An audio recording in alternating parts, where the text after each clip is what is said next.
Bonjour à toutes, bonjour à tous, c'est Lou, votre expert Playmobil, et je viens vous présenter une toute nouvelle gamme. C'est Ayuma, le royaume des fées, un thème flambant neuf de 2021 constitué de 8 boîtes que je vous présente tout de suite. Voici une première Night Fairy, Felia, avec son animal de cœur, dans le set 70 802 à 7,90€. Autour maintenant de la référence 70 806, avec Carmi, la Forest Fairy et son animal de cœur, à 10,90€. La boîte 70 803 propose une Crystal Fairy et une Bat Fairy avec leurs animaux fétiches pour 12,90€. L'adorable maisonnette de Livy porte le numéro 70 804 et se vend à 18,90€. Voici désormais le set 70 805, le camp d'entraînement des fées, au prix de 35,90€. On passe à une boîte imposante, c'est l'arbre de la sagesse 70 801 qui rappelle Grand-mère Feuillage, vendu à 64,90€. Et c'est parti pour non pas une mais deux pièces maîtresses dans ce thème incroyable. Commençons tout d'abord par la mystérieuse source magique 70 800 avec ses effets lumineux pour 99,90€. Et on peut terminer avec l'arbre magique des fées 70 799, la boîte principale, proposée à 129,90€.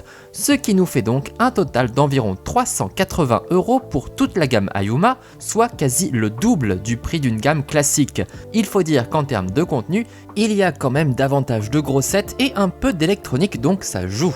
Et du coup, ça nous en fait du travail de montage, j'espère que vous êtes prêts. Je vais bien évidemment commencer par l'arbre magique qui sert de maison et on remarque au passage les nouvelles boîtes de Playmobil. En effet, le contenu a été repensé pour le meilleur et pour le pire. Parmi les points positifs, il y a le fait que les sachets d'emballage soient désormais en plastique recyclé. En revanche, ces sachets sont également numérotés. Alors, non pas que ce soit un point négatif en soi, mais si c'est par exemple très utile chez Lego où on a beaucoup d'éléments, je ne trouve pas du tout que ce soit indispensable chez Playmo en dehors des très grosses boîtes. Et surtout, il y a parfois des éléments d'un sachet qu'on doit en fait utiliser plus tard, donc cette numérotation n'a pas toujours de sens. Au final, je trouve que ça embrouille plutôt qu'autre chose, donc je ne suis pas sûr d'utiliser cette numérotation à l'avenir quand je monte. Mais ce qui me chiffonne vraiment, c'est surtout tout le carton qu'il y a en plus dans les boîtes. C'est juste ridicule, il y en a beaucoup trop et ça fait encore plus de déchets alors qu'à côté on met du plastique recyclé. Je vous montrerai tout à l'heure tout ce qu'il y a, c'est une avalanche. Bon, je papote, et avec tout ça, j'ai eu le temps de finir de monter mon arbre. Forcément, il me fait un peu penser à l'arbre magique de la famille Chlorophylle, et c'est vrai qu'il y a des éléments qui ressemblent un petit peu. A noter d'ailleurs que la partie inférieure de l'arbre est une réutilisation de la maison souche déjà vue dans la cabane des fées du set 70 001. De nombreux accessoires comme des tables, des fauteuils et de la déco permettent de meubler cette construction en hauteur, comme nous le verrons tout à l'heure lorsque je vous présenterai la gamme tout assemblée. Mais il y a aussi la possibilité de combiner cet arbre des fées avec la maisonnette en forme de fruit que je trouve intéressante. C'est une idée toute mignonne. On a donc une espèce de très grosse poire bleue que l'on peut heureusement ouvrir en deux pour pouvoir mieux accéder à son intérieur. On y découvre ainsi un petit lit de feuilles et même une cachette secrète pour ranger quelques accessoires de Livy, la fée qui y vit avec son ami le hibou. Et justement l'intérieur on peut le décorer avec un tas de stickers brillants en forme d'étoiles. Il y en a des grosses, il y en a des petites et puis il y en a des moyennes et je me suis bien appliqué pour faire un joli décor. J'espère qu'il vous plaira. Allez, j'en rajoute encore 3 ou 4 et je vais pouvoir accrocher ma poire maisonnette à l'arbre à la place de la balançoire. Maintenant que mon arbre est terminé grâce à son fruit, je vais pouvoir passer à la source qui est en réalité mon set préféré de cette gamme. Et oui, je ne peux pas vous le cacher plus longtemps, j'ai eu un vrai coup de cœur pour cette boîte que je trouve très jolie, même s'il s'agit en partie d'une réutilisation de la source enchantée déjà parue en 2013 avec le set 5475 et revu l'année dernière, justement en 2020 dans le promo pack 70 555. Mais on a quand même cette grotte avec son cristal et sa cascade qui viennent s'ajouter pour agrandir le bassin que l'on connaît déjà. Le tout avec un système électronique qui fonctionne avec 4 piles pour pouvoir allumer certains éléments, mais aussi pour créer de la fumée. Et oui, incroyable, non? Je vous ferai bien sûr une démonstration tout à l'heure dans la vidéo. Et si vous vous demandez comment ça marche, ne me demandez pas de vous expliquer, parce que je ne le sais pas moi-même. En revanche, le fonctionnement du bassin avec ses petits barrages, ça je comprends bien. Cela permet de débloquer un sceptre magique ouvrant une trappe, enfin vous verrez, c'est vraiment un super set et surtout il est bien décoré avec un tas de fleurs et de plantes. Celles en haut de la grotte sont même phosphorescentes, ce qui crée donc de la lumière dans le noir et c'est impressionnant. De manière générale, je suis d'ailleurs très content de la végétation présente dans cette gamme. Playmobil a fait un véritable effort de ce côté, alors qu'on en trouve habituellement de moins en moins dans la plupart des thèmes. Bon, vous me direz, une forêt d'effets sans végétation, ça aurait fait bizarre, mais le résultat est vraiment très agréable. Et en parlant de végétation, on va passer à un set assez surprenant, c'est l'arbre magique, qui évidemment rappelle pour le coup Grand-mère Feuillage du film Disney Pocahontas.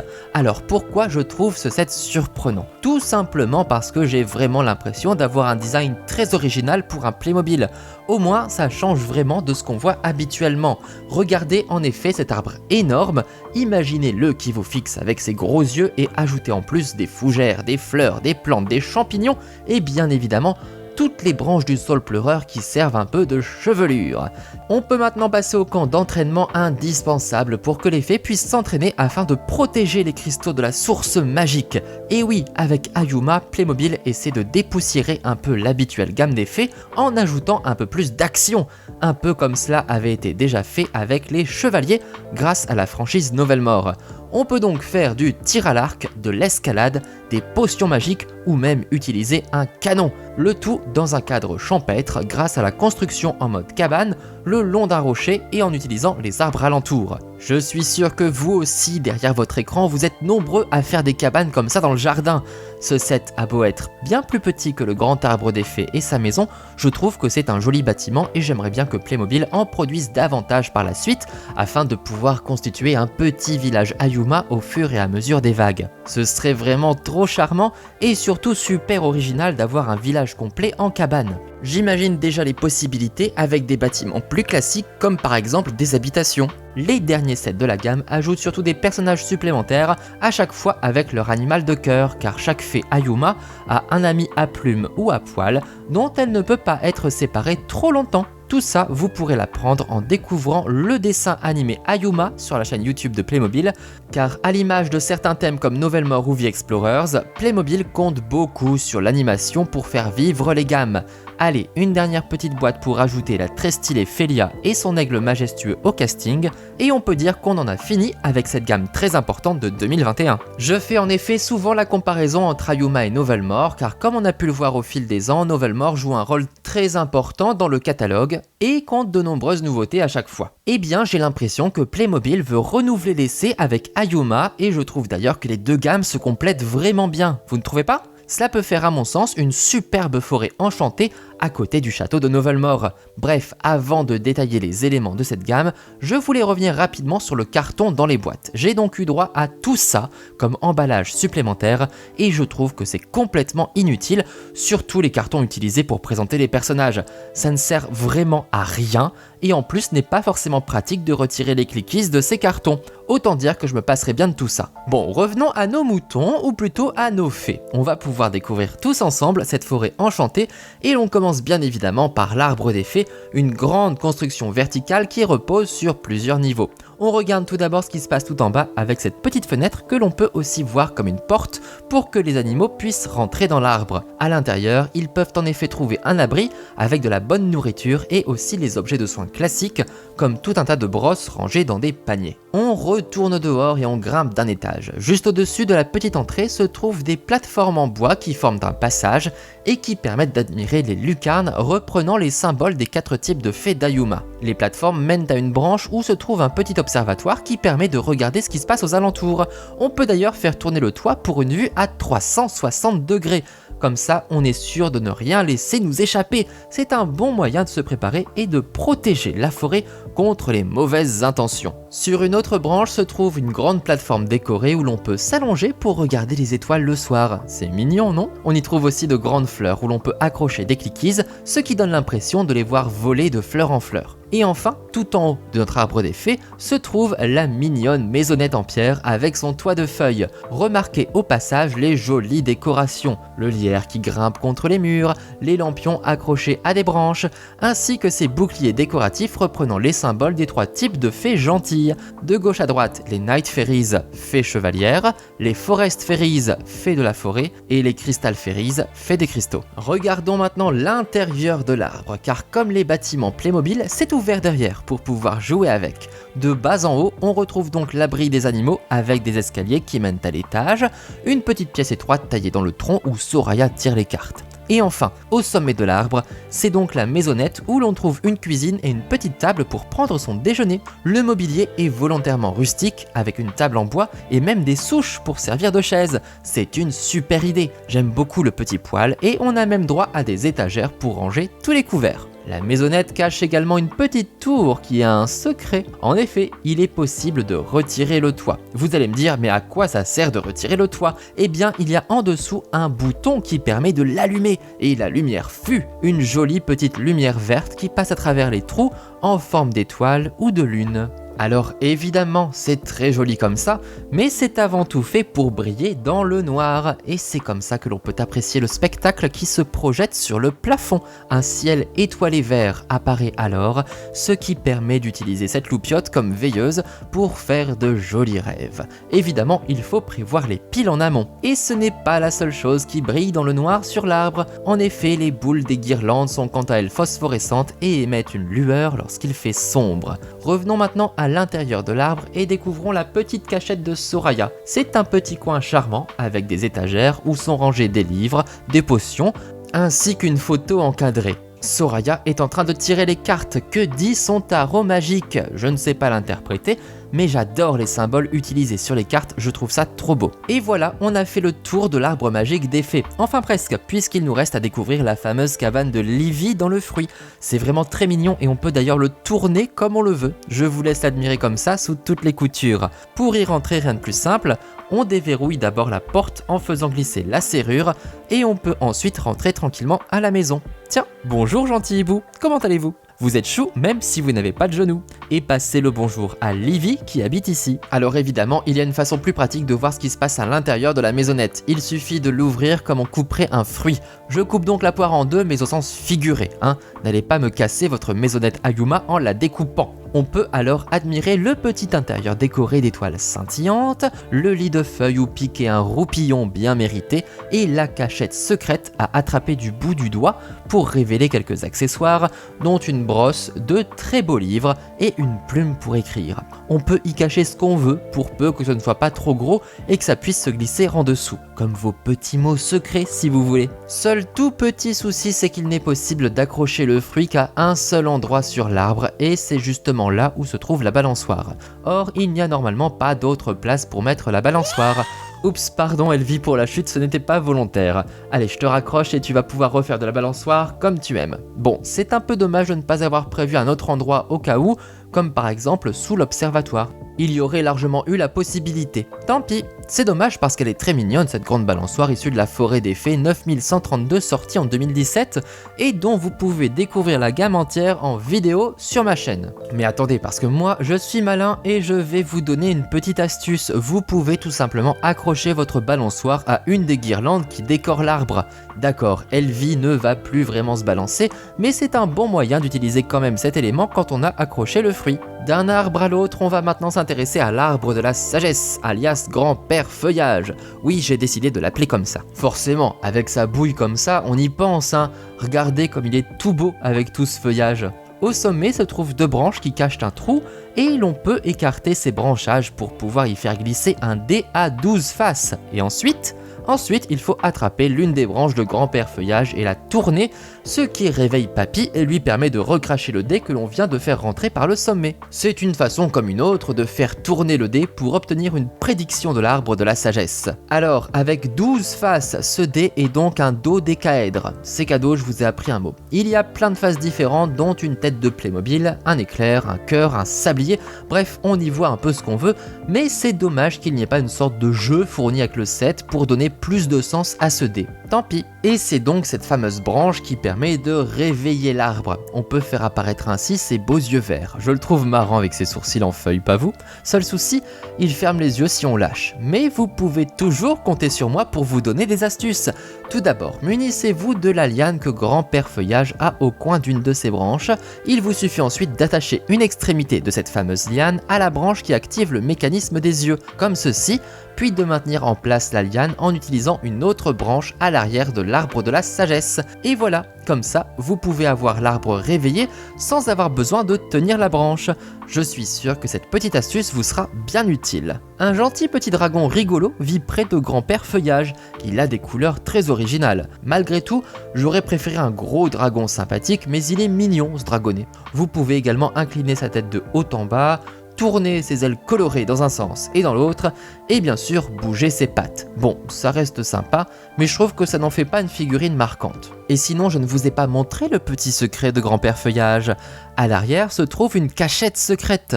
On peut en découvrir l'entrée en faisant glisser la pierre avec une marque. Il suffit ensuite de retirer ce gros rocher, et qu'est-ce que l'on découvre? Oh, bah alors, je vois qu'on se repose ma chère Tulipa. Bon, vous voyez, on a de la place pour ranger un petit trésor. C'est juste dommage qu'on n'en ait pas dans la gamme. Allez, je referme, comme ça Tulipa va rester tranquille. Tac! Avec la pierre qui coince le gros rocher, c'est parfaitement refermé et Tulipa est en sécurité. Tout ça fait de l'arbre un set assez original et intéressant, et c'est pour ça que je l'aime beaucoup.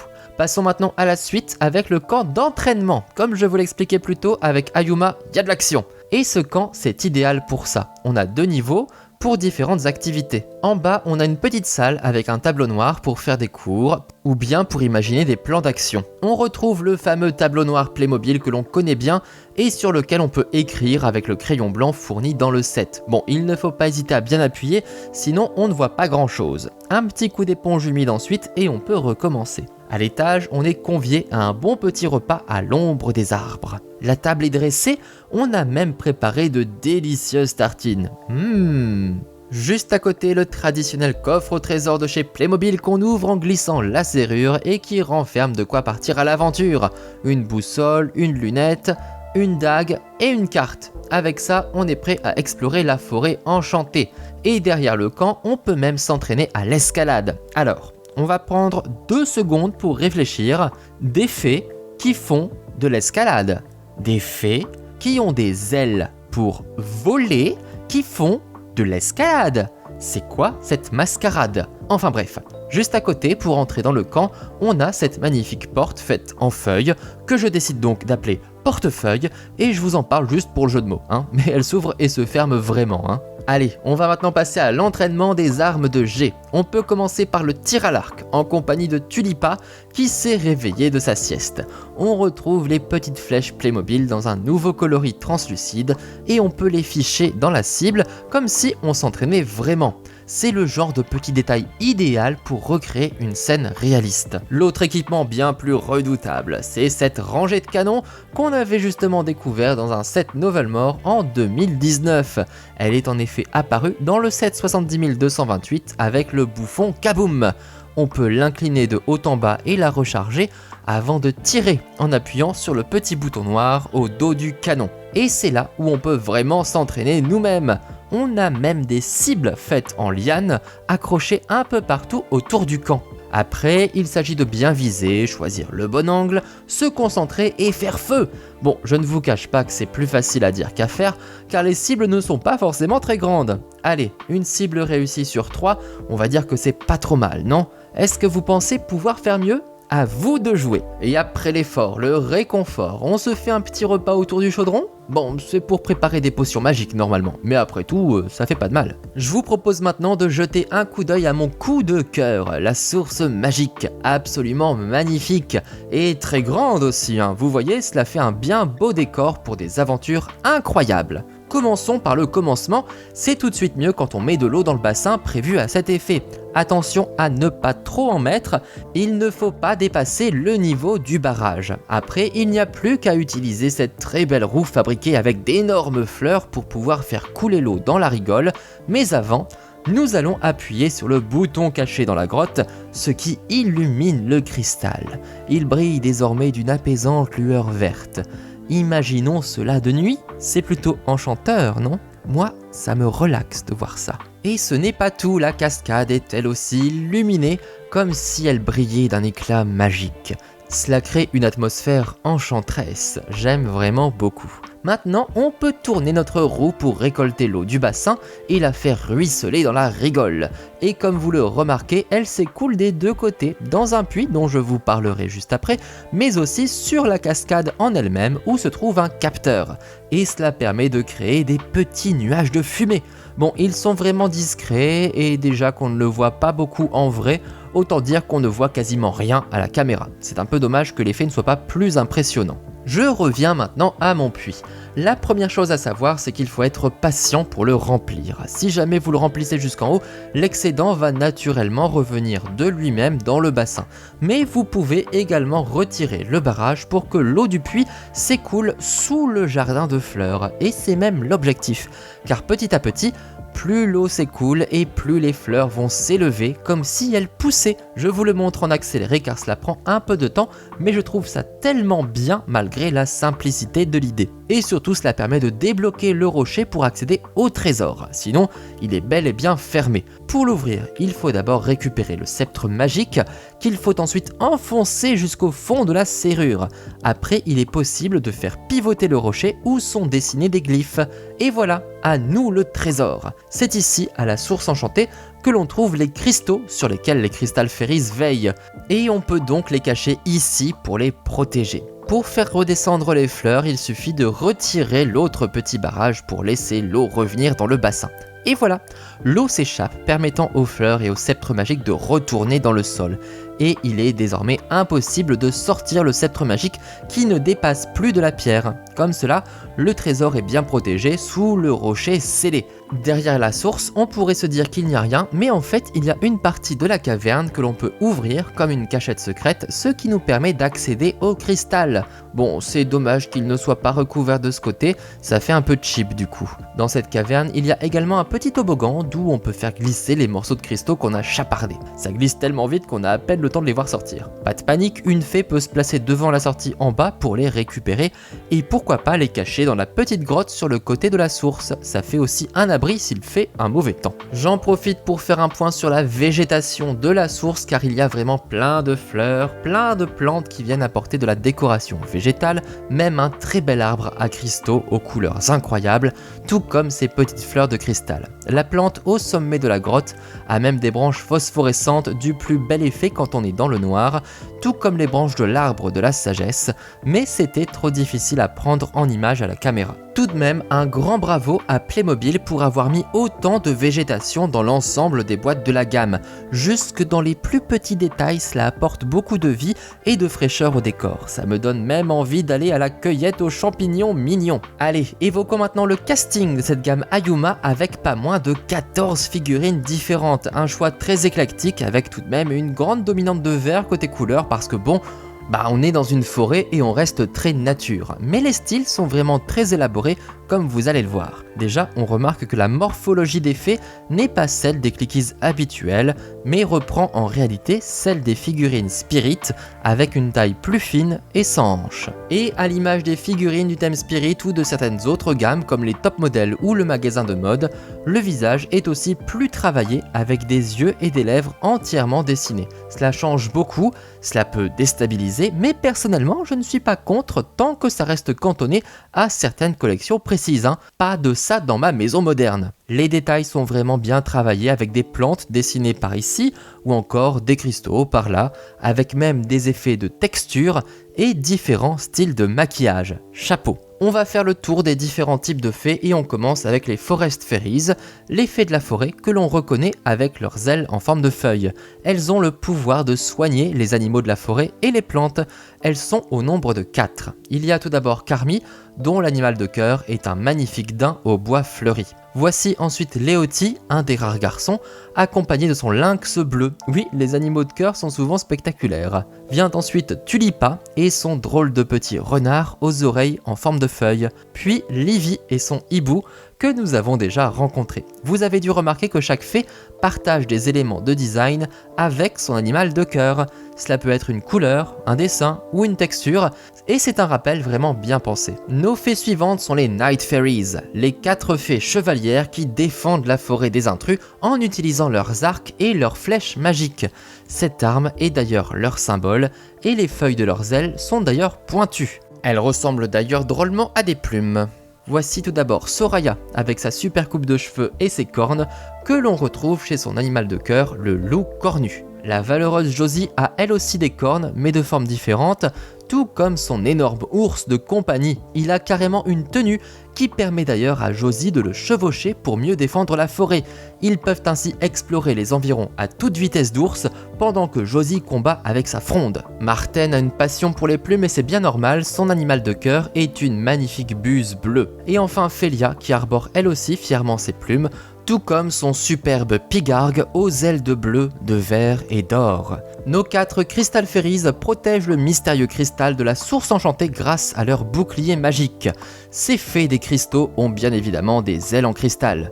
La belle Avelina a non seulement une tenue au top, mais aussi un super animal de cœur, un pan dont les plumes sont en cristal. Il est vraiment génial.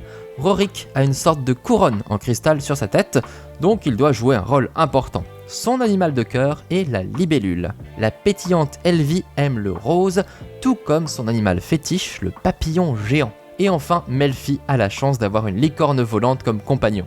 C'est un des animaux les plus beaux de la gamme, même si ce n'est pas sa première apparition, on apprécie les magnifiques boucles de son crin, sa tête qui peut se lever et se baisser, et ses ailes qui bougent dans de nombreuses directions, permettant de lui faire prendre des poses très diverses. Et il est bien évidemment possible d'asseoir Melfi sur le dos de la licorne, lui permettant de parcourir les cieux avec lui. Nous terminons notre tour d'horizon des personnages avec les Bat Fairies qui ne sont que 2. Les fées chauves-souris aux ailes immédiatement identifiables sont assez mystérieuses et ont le pouvoir d'apparaître et disparaître en un clin d'œil.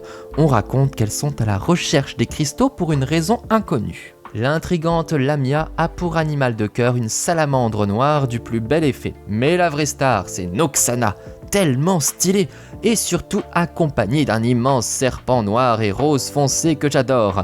Bon, il n'a strictement aucun point d'articulation et ne peut pas du tout bouger, mais je le trouve spectaculaire, notamment en raison de sa très grande taille. Un autre coup de cœur dans la gamme. Tous ces animaux sont vraiment très originaux pour la plupart et ils me rappellent justement ceux de la précédente gamme des fées de 2017 avec leurs couleurs parfois insensées. Ça nous fait une ménagerie assez surprenante. Comme pour les figurines, j'apprécie beaucoup le sens du détail apporté à chaque animal pour le rendre unique et lui donner un maximum d'expressivité. C'est en tout cas une bonne idée de lier une fée à un animal précis. Et voilà. Alors, vous pensez quoi du monde d'Ayuma? Est-ce que vous pensez que cette gamme connaîtra le même succès que Novelmore? J'espère en tout cas que ça vous donne envie de découvrir le royaume des fées. Quels sont vos fées et vos animaux préférés? Je dois dire que j'ai complètement craqué pour Noxana et son serpent, ainsi que pour Avelina et son pan, et ça tombe bien, elles sont dans le même set. Selon moi, c'est une gamme prometteuse, pleine d'idées originales, qui emmène Playmobil là où je ne l'attendais pas. C'est une très bonne façon de séduire un autre public et je trouve les différents sets proposés de qualité. L'arbre des fées, l'arbre de la sagesse, la source magique, tout ça c'est quand même surprenant et ça offre plein de nouvelles possibilités de jeu. Qu'en pensez-vous de votre côté? Je vous invite à vous exprimer dans les commentaires sans oublier de liker et de partager ma vidéo autour de vous pour faire découvrir cette nouvelle collection Ayuma. N'oubliez pas au passage d'aller découvrir mes autres unboxings comme par exemple le thème des fées ou encore Novelmore. Et surtout pensez bien à vous abonner à ma chaîne pour être sûr de ne pas manquer la prochaine vidéo Playmobil. Merci beaucoup et à très bientôt pour un nouveau voyage dans le monde merveilleux des Playmobil. Ciao!